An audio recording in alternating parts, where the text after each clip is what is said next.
ஆதிசங்கரரை பிடித்த பில்லி சூனியம் திருச்செந்தூர் வந்ததும் விலகி ஓடியது. கேரள மாநிலத்தில் காலடி என்னும் ஊரில் அவதரித்தவர் ஆதிசங்கரர். அவர் ஊரிலிருந்து ஆறு வெகு தூரத்தில் இருந்தது. தன் தாயினால் அவ்வளவு தூரம் நடந்து சென்று குளிக்க இயலாது என்பதை அறிந்த ஆதிசங்கரர் இறைவனை வேண்டி அந்த ஆற்றின் போக்கை மாற்றி தன் வீட்டின் அருகில் ஓட செய்தார். அந்த அளவுக்கு அவர் அற்புதமான சித்தர், பறக்கும் ஆற்றல் படைத்தவர். சிவபெருமானின் அம்சமாய் கிபி 8ஆம் நூற்றாண்டின் இறுதியில் தோன்றிய ஆதிசங்கரர் இந்த சமயத்திற்கு மரமலர்ச்சியும் புத்துணர்வும் ஊட்டியவர். இந்த சமயத்தை 6 வகையாக பகுத்து அனைத்து தெய்வங்களையும் சரிசமமாக வழிபட செய்தார். இறைவன் ஒன்றே என்னும் கோட்பாட்டை கொண்டவர் அவர். பூமியில் பிறந்த அனைவரும் ஒன்றே, உயர்வு தாழ்வு என மனிதரிடையே பிரிவினை கூறுவது பாவம். இறைவனின் அருள்மழை அனைவர் மீதும் சமமாகவே பொழிகிறது. அனைவரும் இறைவனை வழிபடுவதற்கும் அவன் திருவடி அடைவதற்கும் தகுதியுடையவர்களே. இறைவன் யாரையும் ஒதுக்கி தள்ளுவதில்லை என்று எடுத்து கூறி உலகுக்கு உண்மையை உணர்த்தினார். இவரது கருத்துக்களை ஏற்றுக்கொள்ளாத சில துஷ்டர்கள் இருந்தனர். அவர்களில் அபினவ குப்தன் என்பவன் ஆதிசங்கரர் மீது பில்லி சூனியம் ஏவி காச நோயை ஏற்படுத்தினான். ஆதிசங்கரர் திரு கோகர்ணத்தில் சிவபெருமானை வழிபடும் போது திருச்செந்தூர் சென்றால் நோய் தீரும் என்று அசரீரி சொல்லியது. ஆகாய வழியாக திருச்செந்தூரை வந்தடைந்தார் ஆதிசங்கரர். செந்தூர் கோவில் குகைக்குள் காட்சியளித்தார் குமரன். குகைக்குள் இருந்த குமரனை நோக்கி நடந்தார். ஆறுமுகப் பெருமான் ஒளிமயமாக விளங்கினார். பாலசுப்பிரமணியர் பாதங்களில் பாம்பு பூஜை செய்வதைக் கண்டு மறைந்தார். சுப்பிரமணிய புஜங்கம் என்ற நூலை பாடினார். புஜங்கம் என்றால் பாம்பு, தோளால் ஊர்வது. இக்கோவிலிலே பன்னீர் மரத்து இலையில் வைத்து வழங்கப்படும் விபூதியின் மகிமையை உணர்ந்தார். இலை விபூதியை உட்கொண்டார். காச நோய் மறைந்தது. இலை விபூதியின் பெருமையை பாடினார். முருகனுடைய அழகு உருவத்தை கண்டவுடன் வேறு எதுவும் தோன்றவில்லை. தம்மை மறந்து அந்த இன்பத்தில் மூழ்கி இருந்தார். எனக்கு ஒரு சொல்லும் பொருளும் தோன்றவில்லை. என் உள்ளத்தில் ஒரு ஒளி பிரகாசிக்கிறது. அது ஆறுமுகத்துடன் தோற்றமளிக்கிறது. அதனால் என்னை அறியாமல் சொற்கள் என் வாக்கிலிருந்து வெளிவருகின்றன என்றார். அந்த அழகிய சொற்களே ஸ்ரீ சுப்பிரமணிய புஜங்கம் என்னும் பாடல்களாகும். ஸ்ரீ சுப்பிரமணிய புஜங்கத்தின் ஒவ்வொரு ஸ்லோகத்திலும் முருகனுடைய ஒவ்வொரு வடிவத்தையும் நேரில் காண விரும்பி ஆதிசங்கரர் பிரார்த்தித்தார். அவர் விருப்பப்படியே முருகனும் தரிசனம் அளித்தான். இவர் இயற்றிய ஸ்ரீ சுப்பிரமணிய புஜங்கம் 33 ஸ்லோகங்களை கொண்டது. இதனை யார் தினமும் பாராயணம் செய்கிறார்களோ அவர்கள் நல்ல சந்ததியையும் ஆயுளையும் அபரிமிதமான செல்வத்தையும் அடைவார்கள். இந்த சுப்பிரமணிய புஜங்கத்தை பாடியதும் ஆதிசங்கரரை பிடித்திருந்த பில்லி சூன்யம் விலகியது.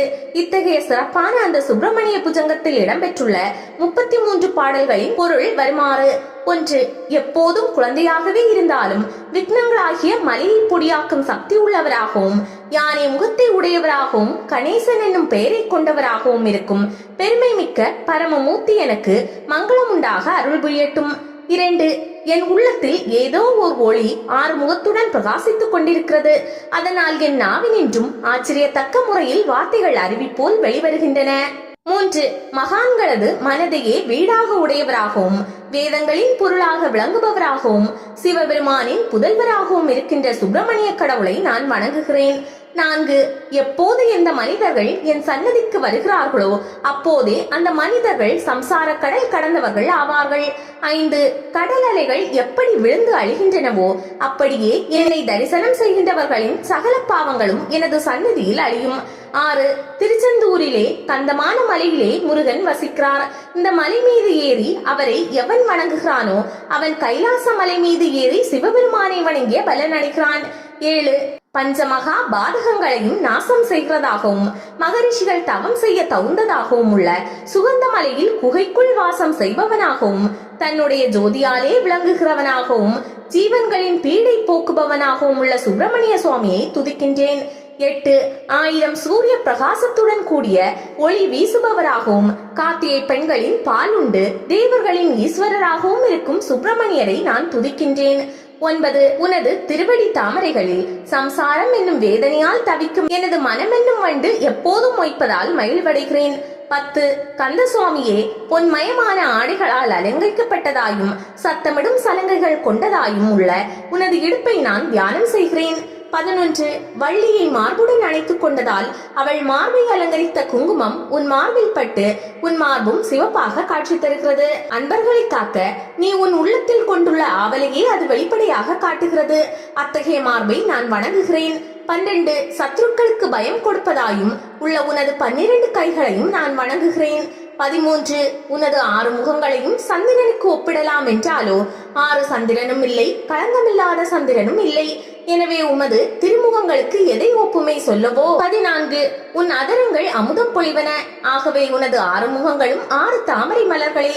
15 உனது 12 கண்களில் இருந்து ஒரு கடை கண் பார்வை என் மீது ஒரு முறை விழுந்தால் அதனால் உனக்கு என்ன குறைந்து போகும்? 16 எந்த 6 தலைகளை சிவன் மகிழ்வுடன் உச்சி முகர்ந்து பார்க்கிறாரோ அந்த 6 சிரசுகளுக்கும் வணக்கம். 17 இடுப்பில் பீதாம்பரம் தரித்தவரும் கையில் அழகிய சக்தி ஆயுதம் தாங்கியவரும் சிவபெருமானின் குமாரனுமாகிய முருகன் என் எதிரில் எப்போதும் வந்து அருள்வாராக.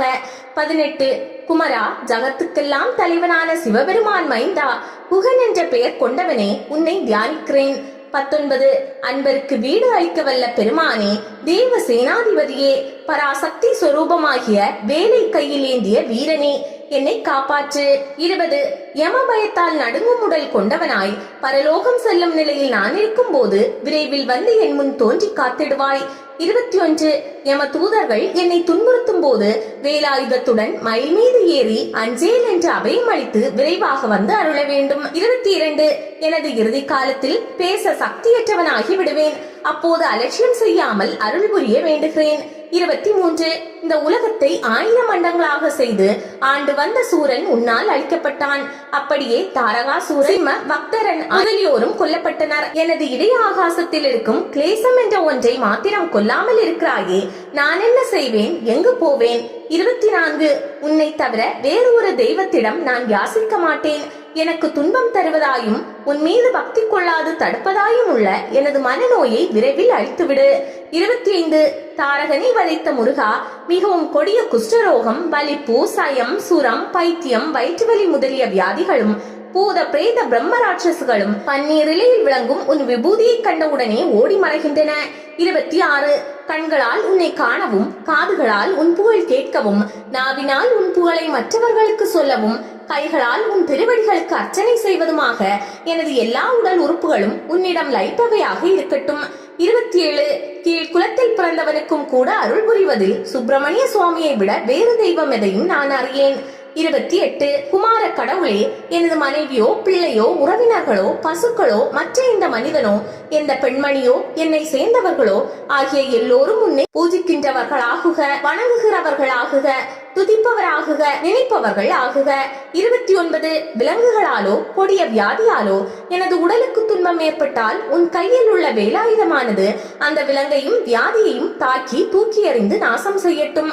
30 பிள்ளைகள் செய்யும் தவறுகளை பெற்றோர் பொறுத்துக் கொள்வது போல எனது தவறுகளை பொறுத்தருள வேண்டுகிறேன்.